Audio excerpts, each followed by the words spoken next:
first intern we're going to have is a guy who had been interning with the team for quite a bit of time. And normally with the internship experience, you get hired in around like the 6-month mark, and he didn't. And so I was very interested in why. And so he walked us down just a summary of what happened and how the situation came to be. So, yeah. You want to start with your name, position, like your elevator pitch, all that stuff? Okay. I am an intern. I'll be with the company for about 2 years, January 12th. Wait, why is that? Because normally, like, after maybe the 6 month to 1 year mark, they start looking at converting people. So, right, I feel like this would be, I have a really unique case, I guess. What's that? To say, I don't know. I would assume the same thing, that they would start converting people within the first 6 months. That's not also more true. I guess for you to understand that, like, we should start from the very beginning, right? Like, how I started initially. So, I am in college right now. I go to University of Michigan, Dearborn. I'm in my senior year. I have about 6 more classes left, so about 2 more semesters, and I'll be graduating. I initially started an intern in mortgage. Yeah. So, I started off in mortgage banking in January of 2016. That internship lasts till about April. I then was brought onto another team, not as big as they used to be. My internship was actually coming to an end in mortgage banking, and I had asked to convert, but when they wanted to convert me, they wanted to convert me into a mortgage banker. I didn't want to be a mortgage banker. Now, the impression that I was actually, when I was brought on as an intern, was throughout my interview process, they asked me what kind of skill sets did I have, and I told them I could do a lot of Excel. I'm familiar with Microsoft Suite, putting reports together and whatnot. So the functionality of my role was kind of limited in mortgage banking. A lot of it was clerical and administrative work, like laminating print jobs, putting stuff together. So if you kind of imagine that, there's really not much growth in that unless you want to be like a regional or executive assistant. But it sounds like you want it more. So I guess it just depends from person to person and case to case. My degree is focusing on finance, so I'm doing my undergraduate studies in finance. It would have zero to minimum impact if I went into a clerical administrative position, with like $30,000-$40,000 in loans. I don't think that's something that anyone in my position would do. So yeah, that's not something I want to do. And plus, they didn't really have anything available at that time. So I was given another opportunity to stay with the company, and I went over to quality compliance, which is basically listening to banker calls, more specifically listening to deny a client. It just happened to be that when the company initiates or takes initiative for new big rocks, they'll often open doors. Obviously, they need more demand and more manpower in pleading or driving that initiative. So that's why we were brought on the team.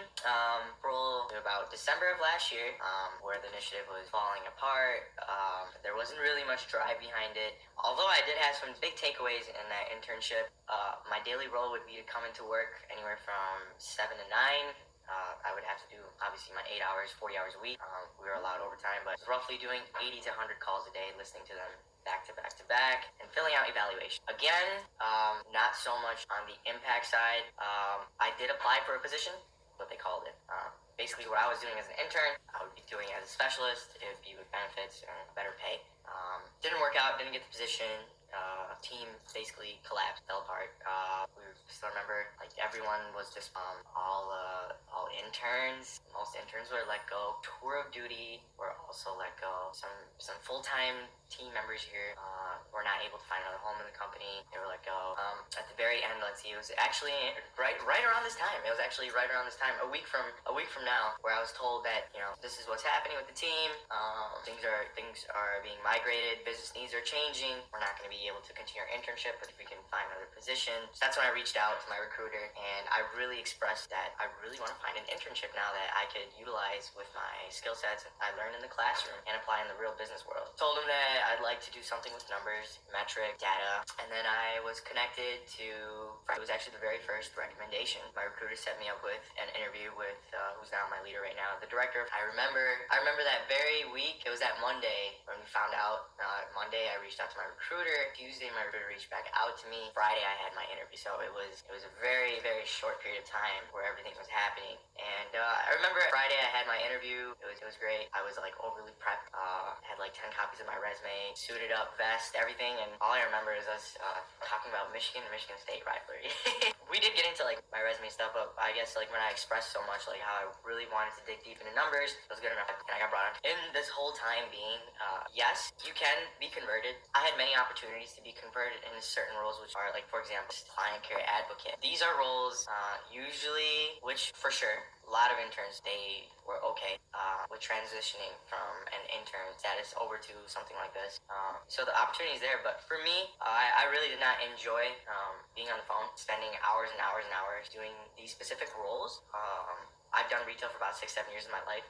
I did it at Sprint, I did it at Best Buy, I did it at Radio Shack, so I have plenty of sales and retail and obviously selling on the phone experience. I just wanted to stay away from it and grow on other skills. So for sure, those opportunities are there. I was offered them, and I'm sure that I could have obtained them, but my goal wasn't to just sink my shoes in a role. I wanted to build a career here. Just like mortgage banking, it's a career. I couldn't do mortgage banking because I was in school. My commitments outside of this place are multiple to other areas of my life. If I were to have committed to mortgage banking, for sure I would have had to drop. That was definitely a given. I had interviews with like 2 RVPs. They loved my drive. They loved my hustle. They said they could use definitely someone just like me in mortgage bank. I was even told that we could see you as a director one day. But all of that would make me sacrifice school, which I really couldn't afford to do. Here I am now. It's been almost a year I've done a lot of data analytics, a lot of data metric, data analysis, and we're getting closer and closer to the point now where things are finally starting to shape up. Again, it's probably going to go back to the same question: why haven't I been converted yet again? Unfortunately, in this role, it was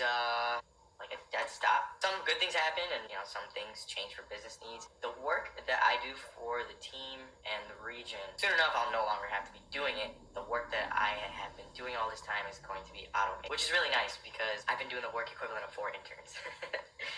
When I joined, there were 55 consultants, and there were 3 interns, 3 of us. There was me, Hussein, and Janae. Janae actually found a full-time position in the company. Hussein migrated into mortgage banking, and that left me. At that time, I still currently this year, like I told my director, I was still in school. It would be nice to still work with the team. He was pretty flexible with me, which is one thing I loved about being an intern. But as we got more and more towards the middle of the year, where every single inch of responsibility was on my shoulders, it actually allowed me to grow, allowed me to take on more on my plate, and just built more recognition. So I thought that was a really great thing. A little bit on the downside, I worked really heavy hours. I worked about 60, 65, sometimes 70 hours a week. Probably never have heard any intern in this company do that many hours. But yeah, it's been pretty great so far. And What's going to happen on December 15th? Are you staying on or are you leaving? You never put an end date on my internship. So, like, our last one-on-one was, I think, like a month or 2 ago, which another one-on-one is due for sure. And he knew that the work that I do, especially, it's very difficult to teach it onto the next intern. So that's why my internship has never had an end date. So for me, like, even right now, for the end of this month, like, I have as much time as I need to transition into this full-time role. So what's been your biggest takeaway of the whole internship so far? So the most important thing here is, like, so everything is very fast-paced. Yo, so next up we have one of my favorite people in the entire internship experience. She is just like a